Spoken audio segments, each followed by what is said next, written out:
Hello दोस्तों, आज side song लेके आए हैं आप लोग के बीच। हम आपका छोटा भाई रविरंजन साथी। और साइड सॉन्ग न्यू टेक है, super duper hit side song है।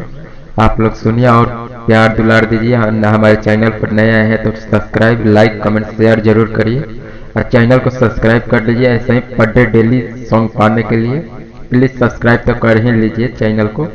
आइए सुनते हैं गाना कैसा है। बहुत बेहतरीन गाना है।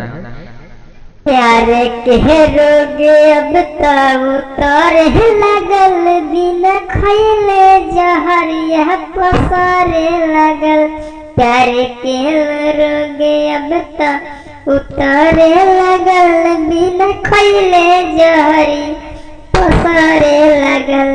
पूरा देहिया हमर गलाई गइल, पूरा देहिया हमर गलाई गइल। प्यार के रोग ऐसन धराई गइल,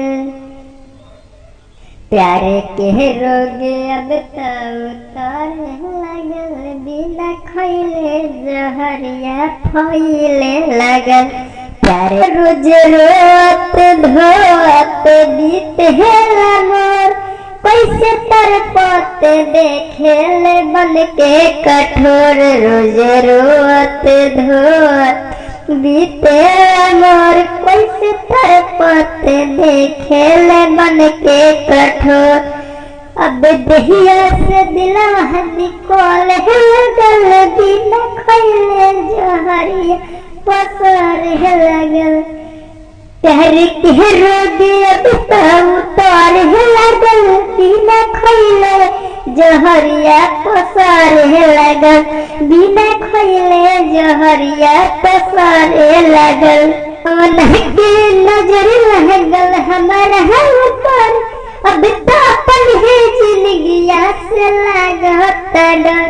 हो कि कौन के नजर लगल हमारा ऊपर, अब तो अपन है जिंदगिया से लागत डर। के अपन समझने उहे आगे लगावे लगल, बिना खैले जहरिया पसारे लगल।